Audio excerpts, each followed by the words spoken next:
Hey guys, DPG here with I don't know if you can call it a TV show review, a show review of Little Fires Everywhere, which is on Amazon Prime. That is crazy. I actually wasn't sure if it was on Netflix or Amazon Prime. It's so crazy, isn't it? These days, we have so many different services and we watch something and we're like, oh, you got to see, Little Fires Everywhere. And then they're like, oh, where's it on? And you're like, I don't know. Remember the good old days when it was on a channel?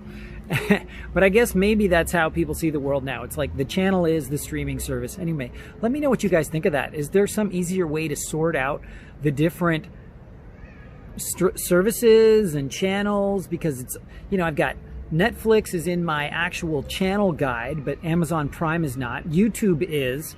Anyway, my head is spinning. Little Fires Everywhere. Loved it. With, some exceptions. It's awfully weird and uncomfortable. Maybe it's just weird and uncomfortable because I'm a white male or something, and I feel like I'm carrying all this guilt for how people have lived their lives. I don't know. It could be that.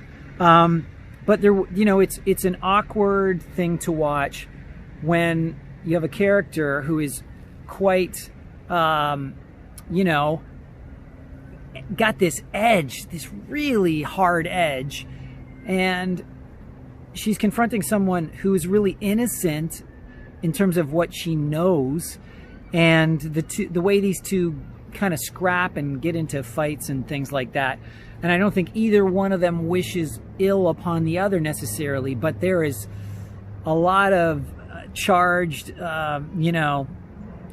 scenes and interactions. Anyway, I should go back and just say, look, if you haven't seen it, basically the story is this.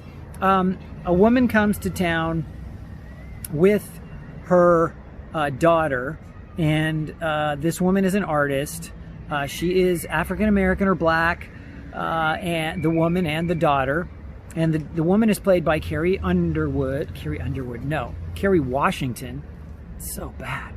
Carrie Washington, who I have had a mad crush on forever, but I almost lost my crush as a result of this because they make her she doesn't look ugly, but she just has this certain scariness that I've never seen her before. So anyway, love Carrie Washington. And sorry for calling her Carrie Underwood. But it's got Reese Witherspoon, who plays this very quite wealthy woman in a suburban Detroit.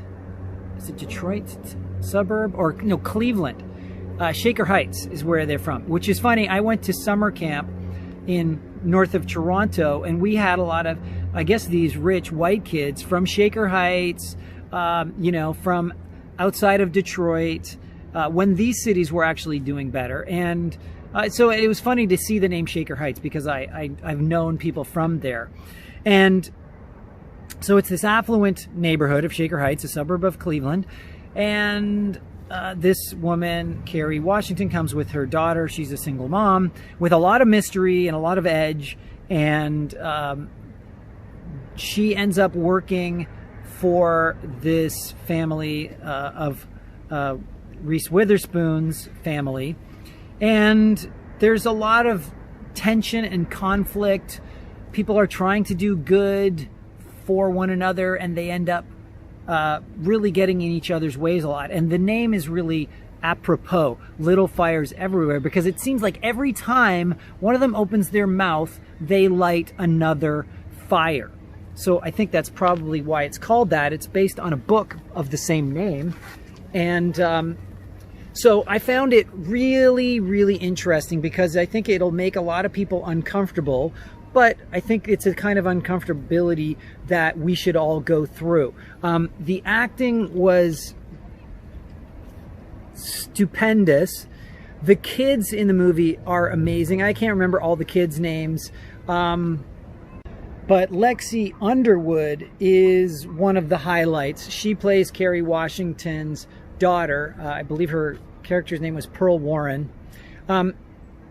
Reese Witherspoon's kids are outstanding. Everybody in this is really outstanding. And in fact, it's all played so realistically that I actually assumed that Reese Witherspoon's kids were really her kids, because I believe she had kids with Ryan Philippe, and these kids, a lot of them look like a cross between Reese Witherspoon and Ryan Philippe. So anyway, I'm going to give it a 2 thumbs up if there were 2 of me, but I do have 2 hands, and tell you that the reason why you should watch this, especially if you are an actor, is because of the realism. And what really makes something realistic is when it's not overdone, right? People are not trying to get upset. They are trying to live their lives, you know, get what it is they want out of life. And it's only when things interfere with those plans that people start to get upset, right? Like your mom holds you back, won't let you go out, won't let you go to the prom, finds out you had sex, finds out you stole, you know, finds out you're dating the wrong race or the wrong color person, all of that kind of stuff. And it also is very revealing from a society or a societal point of view, is that people most of the time have the best of intentions, but despite that, they can actually do some pretty horrible things, and especially when they are called out on things that they may not be aware of. Like, you know, if you called somebody a racist and they thought they were the exact opposite of that, that could be pretty upsetting. And there is not a lot of calling out, so to speak. It's implied, which makes it very powerful. Like, you know, you did me wrong. What are you talking about? I did you wrong. I've only tried to help you, right? That kind of thing. There's a lot of that. There's a lot of that.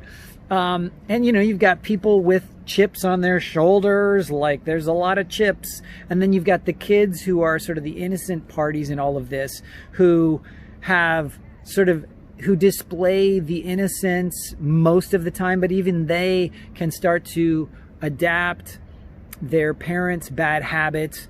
And so you can see how things get passed on from generation to generation. Bitterness, right? Like, I was hurt in the past. I'm going to pass that hurt on to you. I'm going to tell you all of this type of person is somebody who you should not mess with, rather than saying, you know what? Give people the benefit of the doubt.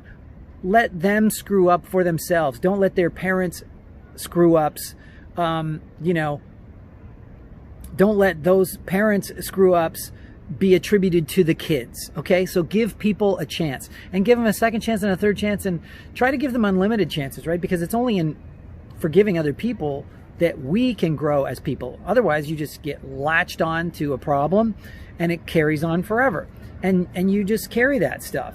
So there's no growth when you're walking around with this burden of this sack of bitterness, and you blame everybody for your problems. Most of your problems are probably from your own doing and your own thinking. So anyway, I just feel like it's very instructive and educational that way. You don't really get a feel for who's right and who's wrong in any of this. It's just people making mistakes and trying to correct their mistakes, sometimes at the expense of others, and you just never know what's going to happen next. I would say the main weakness of this project, Little Fires Everywhere, is that some of the things are just a little too easy and obvious, and it stretches the truth a little bit. Like, would somebody really do that?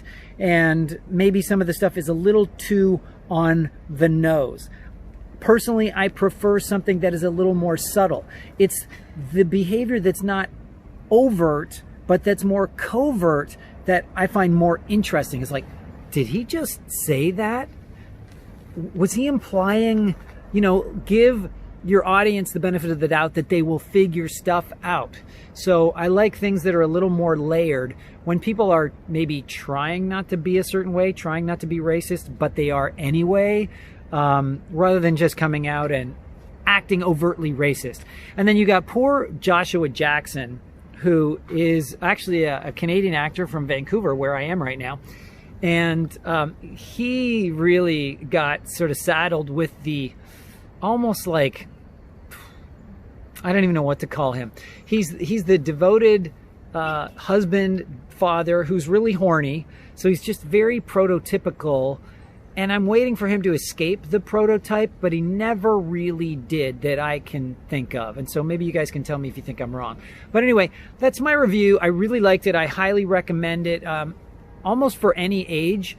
I think it's great for people who are older, like 50s, 60s, 70s, to see this stuff, because it really illustrates the way that things are kind of right now, even though it takes place. Where does it take place? I'm trying to recall when it takes place. I believe it takes place in an earlier time period, because I don't recall them having all the fancy doodads. Or did they? Gosh. It makes you feel like it's the 80s or 90s, but I don't know. I think a lot of people make TV shows in the past because nowadays everybody is so interconnected. There's no need to ever go visit someone. Everything can be accomplished, online. So there's almost no reason for people to interact in person, or at least not enough to make a TV show or a movie worthwhile. Anyway, regardless of the time zone, he gets kind of stuck with a relatively boring role. Yeah, and he's very passive, doesn't really do much. He's sort of the voice of reason with his wife, but I think they could have given him a little more to do. But he is good doing what little they give him to do. Okay, guys, I hope this was helpful. Think about it in your acting. Even if you're not an actor, think about what the actors are doing, how they're not trying to get upset. They're not trying to make a big deal out of things. They get sucked in, and then things get out of control. And before they know it, they're in, these full-blown wars that they really never planned on getting into. And then they have created a grudge with people who they barely even know. All they know about them is one little thing, and it's the thing that they don't like. And so they don't try to get to know them anymore. So ask yourself if you feel like that kind of stuff has happened in your life and how you can get out of it. How can you make peace with people that you think you have a big problem with? Because you probably don't have such a big problem. It's just one small thing that snowballed out of control. Anyway, guys, that's it for now. Let me know what you think of this review. Do you want more like this? What else can I do to make this more interesting and more insightful? And tell me what go see the movie or go see the show. It's a series. It's kind of like a mini series. I don't think there's going to be a season 2. I can't see a point for a season 2 at this stage. I mean, everything could be a series 2. Even the apocalypse could have a second season. But we'll see what happens. But let me know what you think and how I can do better in the future, and I will talk to you soon.